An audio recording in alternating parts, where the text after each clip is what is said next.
He everyone, this is मधु। और आज हम लोग अपना जो टॉपिक कर रहे थे अनेक शब्दों के लिए एक शब्द उसे आगे करने वाले हैं। तो देखिए, कल के वीडियो में हम लोगों ने 100 तक क्वेश्चन कर लिए थे।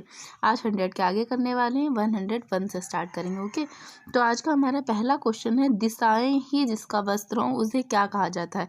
ठीक है, जिसने दिशाओं को ही अपना वस्त्र मान लिया उसे हम क्या बोलते हैं? विश्वम्भर बोलते हैं, दिक्पाल बोलते हैं, दिगंबर बोलते हैं या पैगंबर बोलते हैं। तो देखिए, जिसने अपने दिशाओं को ही वस्त्र माना उसे हम दिगंबर बोलते हैं। आपने हिस्ट्री में जैन धर्म के बारे में पढ़ा होगा, तो उसमें देखिए जो जैन धर्म के अनुयायी होते हैं वो दो भागों में लास्ट में डिवाइड हो जाते हैं ना, एक दिगंबर एक श्वेतंबर ना। जो श्वेतांबर होते हैं वो श्वेत वस्त्र धारण करते हैं, और जो वस्त्र ही नहीं धारण करते उन्हें हम दिगंबर बोलते हैं। ठीक है, तो जो वस्त्र नहीं धारण करते, जो दिशाओं को ही अपना वस्त्र समझते हैं, उन्हें क्या बोलते हैं? दिगंबर बोलते हैं। ठीक है, उसके बाद देखिए नेक्स्ट। अच्छा, एक चीज और देख लीजिए, विश्वम्भर। विश्वम्भर हम विष्णु को बोलते हैं, विष्णु जी को बोलते हैं, क्योंकि विष्णु जी, विश्वम्भर मतलब होता है जो विश्व का पालन पोषण करे। ठीक है, पालन पोषण का काम किसे दिया गया है? विष्णु जी को दिया गया है। और जो संसार के रचयिता हैं वो ब्रह्मा जी हैं, और जो संसार के श्रृंगार करता है वो शिव जी हैं। ठीक है, और दिक्पाल, तो देखिए दिक्पाल का मतलब होता है दिक् मतलब दिशा, और दिशा का स्वामी। ठीक है, जो दिशाओं का स्वामी होता है उसे हम क्या बोलते हैं? दिक्पाल बोलते हैं। और पैगंबर का मतलब होता है दूत। ये भी आपने पढ़ा होगा, ये जो इस्लाम धर्म होता है उसमें पैगंबर के बारे में बात की जाती है ना ज़्यादातर। तो पैगंबर का मतलब होता है दूत, जो भगवान का दूत हो उसे हम पैगंबर बोलते हैं। ठीक है, नेक्स्ट क्वेश्चन देखिए। नेक्स्ट है कि जिसका जन्म कन्या के गर्भ से हुआ उसे हम क्या बोलते हैं? तो उसे हम क्या बोलते हैं? कानीन बोलते हैं, कानीन बोलते हैं। ठीक है, आप याद रखिएगा, ये क्वेश्चन बहुत बार रिपीट हुआ है। ओके, नेक्स्ट देखिए। नेक्स्ट क्वेश्चन भी बहुत इंपॉर्टेंट है, ये भी बहुत बार रिपीट हुआ है कि वन में लगने वाली आग को क्या कहते हैं। ये पेड़ में भी आया है, जैसे कि वड़वाग्नि है, तो इसके आगे कुछ लगा देंगे और पूछेंगे इन चारों में से कौन सा सही है। ठीक है, तो देखिए, जो वन में आग लगती है उसे हम बोलते हैं, क्या बोलते हैं? दावाग्नि बोलते हैं। ठीक है, और जो वड़वाग्नि का मतलब होता है बड़वा, समुद्र को बोलते हैं बड़वा। क्या बोलते हैं? बड़वा। तो बड़वा की जो अग्नि, बड़वा और अग्नि यहाँ पे लिखा है ना, इसका जब संधि विच्छेद करेंगे तो यही तो होगा। तो जो समुद्र में आग लगती है उसे हम बोलते हैं बड़वाग्नि। ठीक है, और उसके बाद है विरहाग्नि। विरहाग्नि का मतलब होता है विरह की आग। ठीक है, और जठराग्नि मतलब होता है पेट की आग। आपको याद रखना है, जठराग्नि मतलब पेट की आग। ओके, तो इसका हो जाएगा ऑप्शन नंबर बी राइट हो जाएगा। वन में लगने वाली आग को क्या बोलते हैं? दावाग्नि बोलते हैं। ओके, नेक्स्ट देखिए। नेक्स्ट क्वेश्चन हमारा कह रहा है पेट में लगने वाली आग। देखो, मैंने कहा था ना, इंपॉर्टेंट क्वेश्चन है, बार बार रिपीट होता है। आप नीचे देखिए कितनी बार पूछा गया है, मेंस में भी पूछा गया, प्री में भी पूछा गया। ठीक है, तो पेट में लगने वाली आग को क्या बोलते हैं? जठराग्नि बोलते हैं। दावाग्नि किससे बोलते हैं? अभी अभी हमने जस्ट पढ़ा था, किसमें? वनों में लगने वाली आग को। वड़वाग्नि बोलते हैं समुद्र में लगने वाली आग को। ठीक है, नेक्स्ट देखिए। नेक्स्ट क्वेश्चन है हमारा कि जो हमेशा रहे उसे हम क्या बोलते हैं? तो उसके लिए पहला ही ऑप्शन हो जाएगा, ऑप्शन नंबर ए, शाश्वत। जो हमेशा रहता है उसे हम क्या बोलते हैं? शाश्वत बोलते हैं। ओके, और उसी क्वेश्चन के दो और ऑप्शन दिए गए हैं, तो उनके बारे में भी जान लेते हैं। पहला है अप्रतिहत। ठीक है, अप्रतिहत मतलब होता है जिसे कोई रोक ना सके। ठीक है, और उसके बाद दिया गया है आजीवक। ठीक है, नेक्स्ट क्वेश्चन देखिए। नेक्स्ट क्वेश्चन है, जिस पुरुष की पत्नी साथ नहीं है उसे हम क्या कहते हैं? तो जिसकी पत्नी उसके साथ में ना हो उसके लिए एक शब्द आता है, विपत्नीक। क्या आता है? विपत्नीक। इसमें सारी पत्नी से रिलेटेड है, लेकिन सब में थोड़ा थोड़ा सा डिफरेंस है। ठीक है, विपत्नीक। और जिसकी पत्नी ही ना हो उसे हम बोलते हैं आपत्नीक। ठीक है, वियोगी मतलब जो किसी के वियोग में, किसी के जाने से दुखी हो उसे हम बोलते हैं वियोगी। और विधुर का मतलब होता है जिसकी पत्नी हो ना, जिसकी पत्नी एक्सपायर हो गई हो, डेड हो गई हो, उसे हम क्या बोलते हैं? विधुर बोलते हैं। ठीक है, जिसकी पत्नी जिसकी पत्नी की मृत्यु हो गई हो उसे हम क्या बोलते हैं? विधुर बोलते हैं। ठीक है, और जिसके पति की मृत्यु हो गई हो उसे विधवा बोलते हैं। ओके, नेक्स्ट देखिए। नेक्स्ट क्वेश्चन है, जिस पेड़ के पत्ते झड़ गए हों उसे हम क्या बोलते हैं? तो देखिए, जिस पेड़ के पत्ते झड़ गए हों उसे हम बोलते हैं अपतक। क्या बोलते हैं? आपतक बोलते हैं। ठीक है, और पत्रहीन का मतलब होता है कि पत्रहीन का मतलब भी देखिए, देखो इन दोनों का मतलब सेम ही होता है। आपतक होता है, पत्रहीन का मतलब भी होता है जिसके पत्ते ही ना हो। ठीक है, पत्ते ही ना हो। अब झड़ गए हों, अगर झड़ गए की बात करी जा रही है तो ये अपतक ज़्यादा सही है। ठीक है, अगर ये ऑप्शन में नहीं है तो आप ये भी लगा सकते हैं। ठीक है, और ऑप्शन नंबर जो ए वाला है, प्रपर्ड, तो इसका मतलब होता है गिरा हुआ पत्ता। ठीक है, प्रपर्ड मतलब गिरा हुआ पत्ता, पर्ड मतलब क्या होता है? पत्ता। ओके, नेक्स्ट देखिए। आप देखिए यहाँ पे क्वेश्चन है तैरने की इच्छा। ठीक है, ये पहले आपने पढ़ा होगा कि तैरने का इच्छुक, तो थोड़ा सा डिफरेंस है दोनों में। तैरने की इच्छा को हम लोग बोलते हैं तितीर्षा। क्या बोलते हैं? तितीर्षा बोलते हैं। ठीक है, और जो तैरने का इच्छुक होता है उसे हम तितीर्षु बोलते हैं। ठीक है, ये छोटी छोटी से डिफरेंस आपको बहुत ज़्यादा काम आएंगे, इसलिए याद रखिएगा। नेक्स्ट देखिए, नेक्स्ट क्वेश्चन कह रहा हाथी के पीठ पे रखे जाने वाला जो आसन होता है उसे क्या कहते हैं? तो ये तो सबको पता होगा क्या कहते हैं, हौदा कहते हैं, क्योंकि ये इजी है, सबको पता होगा। लेकिन जो घोड़े के पीठ पे आसन रखते हैं ना, उसे क्या बोलते हैं? उसे काठी नहीं बोलते हैं, क्या बोलते हैं? उसे जीन बोलते हैं। क्या बोलते हैं? जीन बोलते हैं। और जो जीन होता है ना, उसको जिससे हम बांधते हैं उसे हम काठी बोलते हैं। ठीक है, जो घोड़े आदि के पीठ पे कसने की जो जीन होती है, जीन को जिससे हम बांधते हैं उसे क्या बोलते हैं? काठी बोलते हैं। ठीक है, ये आपको याद रखना है। और लोहे के जाल का बना हुआ जो कवच होता है, जिसे युद्ध के समय पहना जाता है, देखो लोग पहनते हैं ना, युद्ध के समय पहन लेते हैं ताकि तलवार वलवार ना लगे उनके ऊपर, जो है अपने अपने जो है जो चेस्ट होता है उससे नीचे तक, पेट तक पहन लेते हैं, तो उसे बोलते हैं बख्तर। क्या बोलते हैं? बख्तर बोलते हैं। ठीक है, जो अब याद रखना है कि हौदा मतलब जो हाथी की पीठ पे रखा जाए, और जीन मतलब जो घोड़े की पीठ पे रखा जाए, जीन को जिससे बांधा जाए उसे काठी कहते हैं। ठीक है, आप याद रखिएगा। नेक्स्ट देखिए, नेक्स्ट क्वेश्चन कह रहा है जो प्रमाण से सिद्ध ना हो सके उसे क्या बोलते हैं? तो जो प्रमाण से सिद्ध ना हो सके उसे बोलते हैं अप्रमेय। क्या बोलते हैं?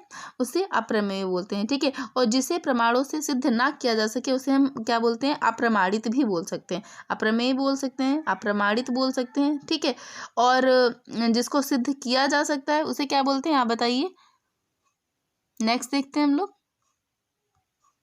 नेक्स्ट क्वेश्चन भी रिपीट हुआ है, इसमें भी कह रहा है कि जो प्रमाण द्वारा सिद्ध ना किया जा सके उसे हम क्या बोलते हैं?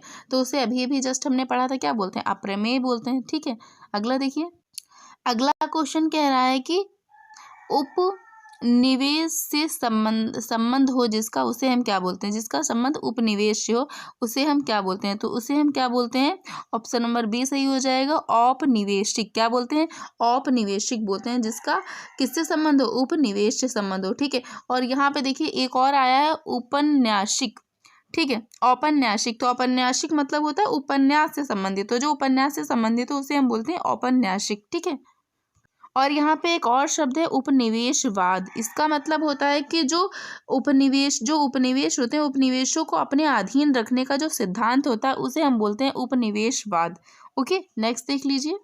ये देखिए, ये पहले ना स्टार्टिंग जब हमने करी थी, क्वेश्चन बहुत बार रिपीट हो रहा था, फिर से आया है कि जो स्त्री सूर्य भी ना देख सके उसे क्या बोलते हैं? अब देखो उसमें तो अलग अलग था, लेकिन इसमें देखिए, इसमें ना ऑप्शन एक जैसे ही मिल रहे हैं ना, तो यहाँ पे आपको याद रखना है कि जो पश्चा होता है ना, इसमें कोई रावा नहीं आएगा, मतलब ऊपर कोई रा नहीं आएगा। इसमें देखो ऊपर रा आया है, तो इसमें कौन सा सही हो जाएगा? ऑप्शन नंबर डी सही हो जाएगा। वर्तनी आपको बहुत ध्यान से देखनी।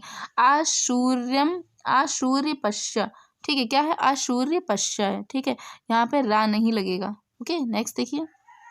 नेक्स्ट क्वेश्चन देखिए, फिर से रिपीट हुआ, ऐसी स्त्री जो सूर्य ना देखे, ऐसी स्त्री को हम क्या कहते हैं? तो क्या कहते हैं? ऑप्शन नंबर सी हो जाएगा, आसूर्य पश्चा। ठीक है, क्या कहते हैं? आसूर्य पश्चा कहते हैं। ओके, अगला क्वेश्चन देख लीजिए। अगला क्वेश्चन कह रहा है किसी के पास रखी हुई किसी दूसरे की वस्तु, क्या बोलते हैं उसे? धरोहर बोलते हैं। ठीक है, अगर हमने आपको कुछ रखने के लिए दिया है, तो वो मेरी वस्तु है, मैं जब चाहूंगी तो आपसे ले लूंगी, तो उसे हम बोलेंगे धरोहर। ठीक है, और उसके बाद देखिए नेक्स्ट क्वेश्चन है हमारा कि जो गिरा हुआ के लिए हम क्या शब्द का प्रयोग करते हैं? ठीक है, तो गिरा हुआ के लिए हम किसका प्रयोग करते हैं? पतित का प्रयोग करते हैं। ठीक है, किसका? पतित का। ठीक है, और लुंठित का मतलब होता है जमीन पर गिरा हुआ या फिर लुढ़गा हुआ। ठीक है, उसे हम बोलते हैं लुंठित। और धराशायी का मतलब होता है जो धरती पर लेटा हुआ हो, उसे हम बोलते हैं धराशायी। ठीक है, नेक्स्ट देखिए। नेक्स्ट यहाँ पे क्वेश्चन है कि निम्नलिखित वाक्य खंडों में से एक के लिए प्रयुक्त होने वाला शब्द बताइए। किसके लिए? स्वयं सेवक के लिए हम किस वाक्य का प्रयोग करेंगे, बताइए। तो स्वयं सेवक सबकी सेवा करने वाला, या फिर स्वयं की सेवा करने वाला, या अपनी इच्छा से दूसरों की सेवा करने वाला। तो यही हो जाएगा सही कि अपनी इच्छा से दूसरों की सेवा करने वाले को हम क्या बोलते हैं? स्वयं सेवक। और बिना वेतन के काम करने वाले सेवक को बोलते हैं अवैतनिक। क्या बोलते हैं? अवैतनिक।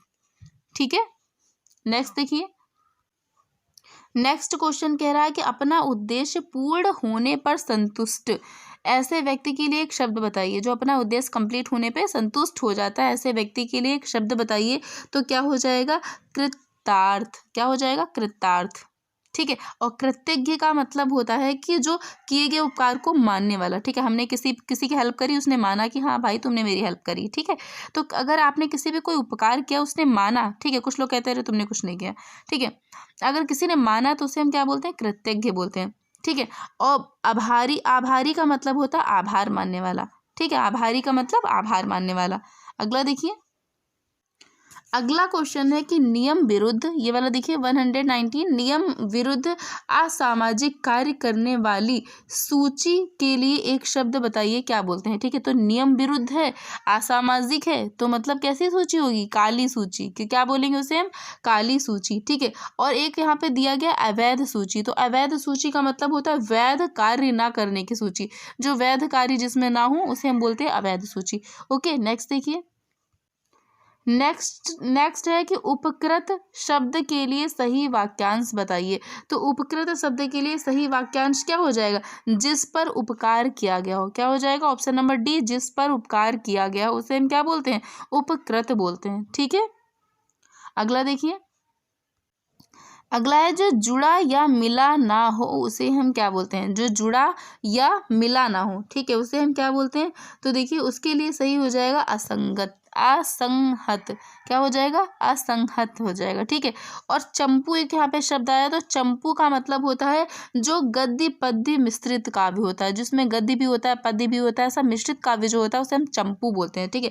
संभूत का मतलब होता है कि एक साथ उत्पन्न होने वाला, जो एक साथ उत्पन्न हुए होते हैं उन्हें क्या बोलते हैं? संभूत बोलते हैं। और अनुभूत मतलब जिसका अनुभव किया गया हो, ठीक है, जिसकी अनुभूति की गई हो उसे हम क्या बोलते हैं? अनुभूत बोलते हैं। ओके, नेक्स्ट देखिए, नेक्स्ट क्वेश्चन है कि अपना पेट भरने वाला, अपना पेट भरने वाले के लिए एक शब्द हम किसका प्रयोग करेंगे? तो उसके लिए हम प्रयोग करते हैं कुछ ही भर का। किसका? कुछ ही भर, ऑप्शन नंबर ए का। ठीक है। और कच्छप का मतलब होता है कछुआ। ठीक है। और कच्छ यहाँ पे एक शब्द दिया गया इसका, जिसका मतलब होता है दलदल। कच्छ का मतलब क्या होता है? दलदल। ठीक है। अगला देखिए, अगला देखिए बहुत ही इंपॉर्टेंट क्वेश्चन है, जिस पर विश्वास किया गया हो उसे हम क्या बोलते हैं? तो जिस पर विश्वास किया जाता है उसके लिए एक शब्द है विश्वस्त। क्या शब्द है? विश्वस्त। ठीक है। और जो किसी एक सब्जेक्ट में एक्सपर्ट हो, किसी एक विषय का ज्ञाता हो उसे हम क्या बोलते हैं? विशेषज्ञ बोलते हैं। ठीक है। क्या बोलेंगे उसे? विशेषज्ञ बोलेंगे। और यहाँ पे दो शब्द हैं जो एक ही जैसे हैं, कंफ्यूज नहीं होना, इसको ध्यान से देखिए।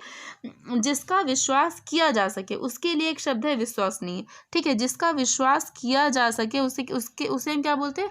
विश्वसनीय बोलते हैं। ठीक है। और जो विश्वास के योग्य हो, विश्वास के पात्र हो उसे हम बोलते हैं विश्वास पात्र। ठीक है। कंफ्यूजन किस में हो जाएगा? जिस पर विश्वास किया गया हो, ठीक है, उससे हम विश्वस्त बोलते हैं। ठीक है।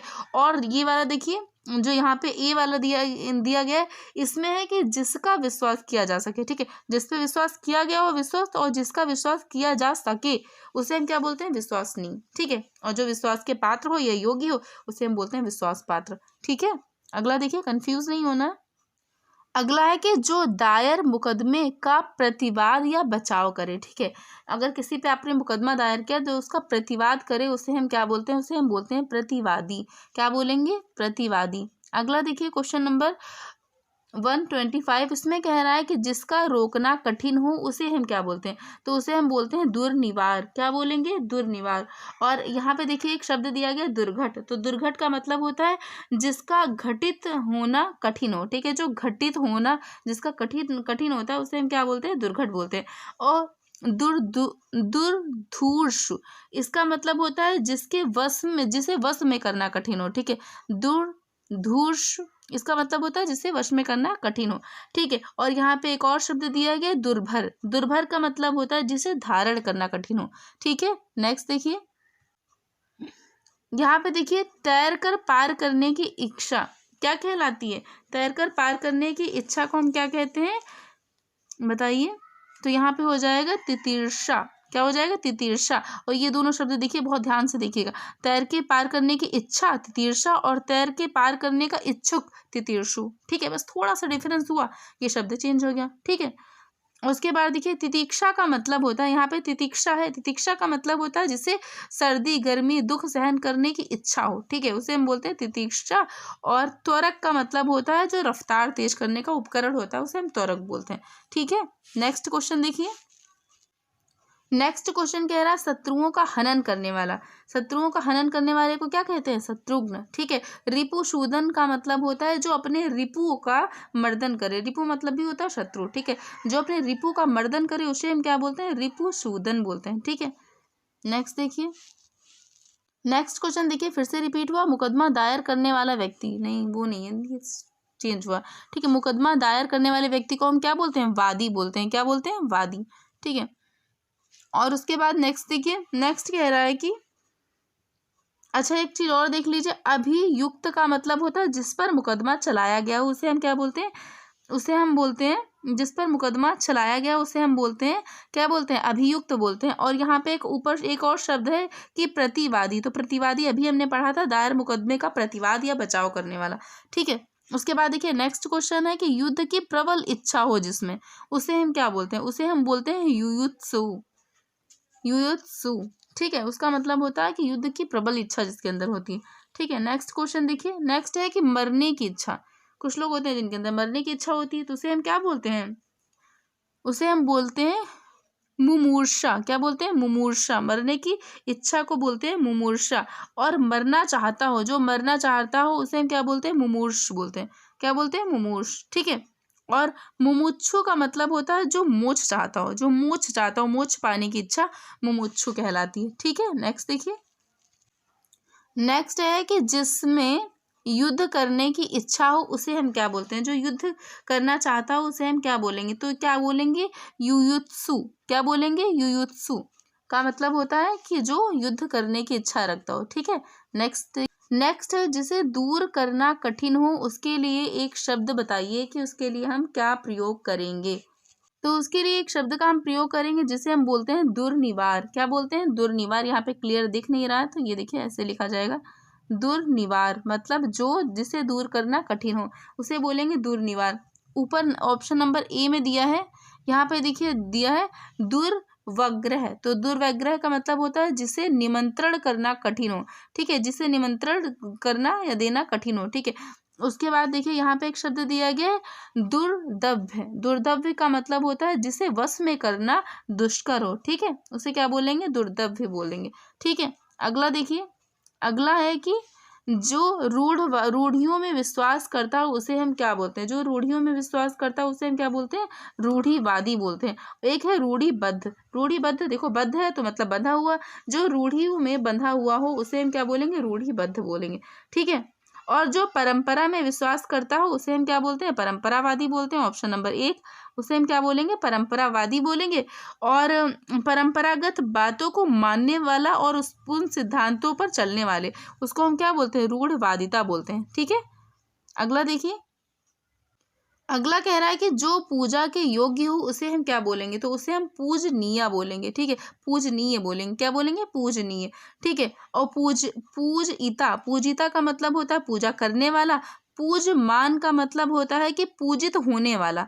और पूजित का मतलब होता है जिसे पूजा गया हो, ठीक है। तो इन सब शब्दों को आप ध्यान से पढ़ लीजिए, ओके। नेक्स्ट देखिए, अगला है कि जो देश से प्रेम करता हो उसे हम क्या बोलते हैं? तो उसे हम क्या बोलते हैं? जो देश प्रेमी हो उसे हम देशभक्त बोलते हैं, ठीक है। और देशवासी मतलब देश में रहने वाला। देश रक्षक मतलब जो देश की रक्षा करने वाला हो। और देश सेवा जो देश की सेवा, ठीक है। ये सब क्या है? इजी इजी से शब्द है। अगला देखिए, अगला है 100 में 100। तो 100 में 100 को हम बोलते हैं 100%, बोलते हैं ना लोग 100 में से 100, तो इसका मतलब क्या होता है? 100 में 100 तो क्या होता है? 100%। और शताब्दी का मतलब होता है 100 वर्षों का समूह, ठीक है। जो बात वर्णन से परे हो उस बात के लिए हम किस शब्द का प्रयोग करेंगे? तो उस बात के लिए हम किस शब्द का प्रयोग करते हैं? वर्णातीत। किसका प्रयोग करते हैं? वर्णातीत का प्रयोग करते हैं, ठीक है। जो शब्दों से परे हो, ठीक है। और जिसे वाणी से व्यक्त किया जा सके उसके लिए हम शब्द का प्रयोग करते हैं वर्णीय, जिसे वाणी से व्यक्त किया जा सके। और जिसे ना व्यक्त किया जा सके उसे अवर्णीय बोलते हैं, ठीक है। और जिसका वर्णन किया गया हो, जिसका वर्णन किया गया हो आपको याद रखना, उसे हम बोलते हैं वर्णित, ओके। अगला देखिए, अगला है कि आकाश को चूमने वाला। इसके लिए हम क्या शब्द का प्रयोग करेंगे, तो आकाश चुम्मी का प्रयोग करेंगे। अगर होता गगन को चूमने वाला तो गगन चुम्मी का प्रयोग करेंगे हम, ठीक है। और एक शब्द यहाँ पे देखिए, ऊंचाई तो सबको पता है, यहाँ पे एक शब्द दिया है आकाशदीप। तो आकाशदीप पता है किसे कहते हैं, कि जब जहाज रात्रि को किसी मार्ग से निकलते हैं, ठीक है, तो वहाँ पे जो उनको प्रकाश स्तंभ होता है, जो उन्हें रास्ता दिखाता है, जो उजाला वहाँ पे होता है, उसे हम क्या बोलते हैं, आकाशदीप बोलते हैं, ठीक है। जो वहाँ पे प्रकाश स्तंभ होता है उसे हम आकाशदीप बोलते हैं, ठीक है। अगला देखिए, अगला है कि क्षण भर में नष्ट हो जाने वाले को हम क्या कहते हैं, तो ये तो सबको पता होगा, क्या बोलते हैं, क्षणभंगुर बोलते हैं, ठीक है। जो क्षण भर में नष्ट हो जाए उसे क्षणभंगुर बोलते हैं, ठीक है। और यहाँ पे देखिए, यहाँ पे जो क्षण भर के लिए आतुर हो उसे हम क्या बोलते हैं, क्षणातुर बोलते हैं। जो कुछ लोग होते हैं ना, थोड़ी देर के लिए बहुत एक्साइटेड हो जाते हैं, ये करना है फिर नहीं करना है, तो क्षणातुर उसे बोलते हैं, ठीक है। और उसके बाद है जो क्षुधा का मतलब होता है भूख, भूख के लिए आतुर हो उसे हम क्या बोलते हैं, क्षुधातुर बोलते हैं। क्षुधातुर मतलब जो क्षुधा मतलब होता है भूख, जो भूख के लिए बहुत आतुर हो जाते हैं उन्हें हम बोलते हैं क्षुधातुर, ठीक है। अगला देखिए, अगला है जो शब्दों के द्वारा व्यक्त ना किया जा सके उसे हम क्या बोलते हैं, तो उसे हम क्या बोलते हैं, अव्यक्त बोलते हैं। क्या बोलते हैं, ऑप्शन नंबर ए अव्यक्त बोलते हैं। और अल्पज्ञ का मतलब होता है जो कम जानता हो उसे हम बोलते हैं अल्पज्ञ। अकथनीय का मतलब होता है जो वाणी या वचन द्वारा ना कहा जा सके उसे हम बोलते हैं अकथनीय। अकथ्य का मतलब होता है जो कहा ना जा सके उसे हम बोलते हैं अकथ्य, ठीक है। अगला देखिए, किसी पर विजय पाने की इच्छा रखने वाला जो व्यक्ति होता है उसे हम क्या बोलते हैं, उसे हम बोलते हैं जिगीषु। क्या बोलते हैं, जिगीषु, ठीक है। और अजेय का मतलब होता है जो जीता ना जा सके, अजेय का मतलब जिसे जीता ना जा सके, ठीक है। और जिज्ञासा मतलब होता है जानने की इच्छा किसी चीज को। और जिघांसा, इसको आप ध्यान से देखिए कि जिघांसा का मतलब होता है जान से मारने की इच्छा, ठीक है। अगला देखिए, एक बहुत ही अच्छा क्वेश्चन आया है कि आपको बताना मध्य रात्रि का समय क्या कहलाता है। तो मध्य रात्रि का समय क्या कहलाता है बताइए, तो क्या कहलाता है, निशीथ कहलाता है, निशीथ, ठीक है। मध्य रात्रि का समय निशीथ कहलाता है। और यहाँ पे एक वर्ड दिया है मार्त्यांडी, तो इसका मतलब होता है जो दोपहर का सूरज होता है, जो बहुत ही तेज धूप निकल रही होती है, बहुत दोपहर का सूरज, उसे बोलते हैं मार्त्यांडी, ठीक है। अपराह्न, तो ये तो सबको पता है ना, दोपहर के बाद का समय जो होता है अपराह्न होता है, ठीक है, AM PM वाला। और माध्याह्न का मतलब होता है दोपहर के समय, ठीक है। अगला देखिए, अगला है जिसका दमन किया गया उसे क्या बोलते हैं, तो जिसका दमन किया गया उसे हम बोलते हैं दमित, ठीक है। और दयनीय का मतलब होता है जो दया के योग्य हो, ठीक है, दया के योग्य हो। दमनीय का मतलब होता है जो जो दबाया जा सके, ठीक है, जिसे हम दबा सकते हैं जिन बातों को, उसे हम बोलते हैं दमनीय, ठीक है। दमनशील का मतलब होता है दमन करने वाला, ठीक है, दमनशील मतलब दमन करने वाला। अगला देखिए, अगला है कि जिस पर उपकार किया गया हो उसको हम क्या बोलते हैं, तो जिस पर उपकार किया गया हो उसे हम बोलते हैं उपकृत। क्या बोलते हैं, उपकृत। कृतार्थ का मतलब होता है कि जो उद्देश्य सिद्ध होने पर संतुष्ट हो जाए उसे हम बोलते हैं कृतार्थ, ये हम पहले भी पढ़ चुके। उर्वरा मतलब होता है जो भूमि उर्वरक हो, ठीक है, उपजाऊ हो, ठीक है। और कृतज्ञ मतलब होता है जो उपकार को मानने वाला हो, उसे हम क्या बोलते हैं, कृतज्ञ बोलते हैं, ठीक है। नेक्स्ट देखिए, अगला है कि तुरंत उत्पन्न होने वाली सूझबूझ, जो आपके अंदर तुरंत आइडियाज आते हैं उन्हें हम क्या बोलते हैं, तो उन्हें हम क्या बोलते हैं, प्रत्युत मति, ठीक है। क्या बोलते हैं, प्रत्युत्पन्न मति, ठीक है। और उसके बाद देखिए यहाँ पे एक शब्द दिया गया है प्रत्यभिज्ञान, ठीक है। प्रत्यभिज्ञान, ज्ञान का मतलब होता है स्मृति से उत्पन्न होने वाला ज्ञान, ठीक है, जो आपकी स्मृति से उत्पन्न होने वाला ज्ञान है उसे बोलते हैं, ठीक है। और यहाँ पे एक शब्द दिया गया प्रत्यागत, तो गत मतलब आने के लिए यूज करते हैं, तो यहाँ पे हो जाएगा लौटकर आया हुआ, ठीक है। प्रत्यावर्तन, इसका मतलब होता है लौटकर अपने स्थान पर आना, ठीक है, जहाँ से आप गए हो लौटकर अपने उसी स्थान पर आना, उसको क्या बोलते हैं, प्रत्यावर्तन बोलते हैं, ठीक है। अगला देखिए, अगला है जो तुरंत कोई युक्ति सोच ले उसे हम क्या बोलते हैं, उसे हम बोलते हैं प्रत्युत्पन्नमति, ठीक है, प्रत्युत्पन्नमति, ठीक है। और दूरदर्शी का मतलब होता है दूर तक देखने वाला, ठीक है। और सर्वज्ञ का मतलब होता है जो सब कुछ जानता हो, ठीक है। उसके बाद देखिए नेक्स्ट, नेक्स्ट है अतिथि सत्कार की भावना, उसे हम क्या बोलते हैं, उसे हम बोलते हैं आतिथ्य। क्या बोलते हैं, आतिथ्य बोलते हैं ना, कि बहुत लोग बोलते हैं ना हम अपने आतिथ्य में कोई कमी नहीं छोड़ेंगे, ठीक है। तो आतिथ्य का मतलब होता है कि अतिथि का सत्कार करने की जो भावना होती है, ठीक है। अभ्यागत क्या होता है, अभ्यागत भी अतिथि को ही बोलते हैं, ठीक है। नेक्स्ट देखिए, और यहाँ पे एक शब्द है कि वह जिसके यहाँ अतिथि ठहरा हो उसे हम बोलते हैं आतिथेय। क्या बोलते हैं, आतिथेय। जिसके वहाँ से मेरे वहाँ कोई अतिथि ठहरा तो मुझे क्या बोलेंगे, आतिथेय, ठीक है। इन्होंने अतिथि को अपने घर में रखा हुआ है। ओके, नेक्स्ट देखिए। उसके बाद देखिए एक शब्द यहाँ पे दिया गया, जिसे बुढ़ापा ना आए। तो जिसे बुढ़ापा ना आए उसके लिए क्या शब्द है, अजर, ठीक है। और जो मरे ना, जिसकी मृत्यु ना हो कभी, उसे बोलते हैं अमर। अजर अमर सुना है ना आपने, अजर मतलब जिसे बुढ़ापा ना है, और अमर मतलब जो मरे ना, ठीक है। नेक्स्ट देखिए, अगला है कि अनेक युगों से चले आने वाला। इसके लिए क्या हम लगाते हैं, क्या शब्द का यूज करते हैं, सनातन। अनेक युगों से जो चला आ रहा है उसे हम क्या बोलते हैं, सनातन। और समीचीन का मतलब होता है जो उपरयुक्त हो, ठीक है। समीचीन, प्राचीन मतलब जो पुराना हो। ओके, और जो समय बीत जाने के लिए प्रयोग होता है उसे हम बोलते हैं कालांतर। ओके, अगला देखते हैं। अगला देखिए क्वेश्चन नंबर 150, इसमें कह रहा है युगों से चले आने वाला। तो फिर से क्वेश्चन रिपीट हुआ है।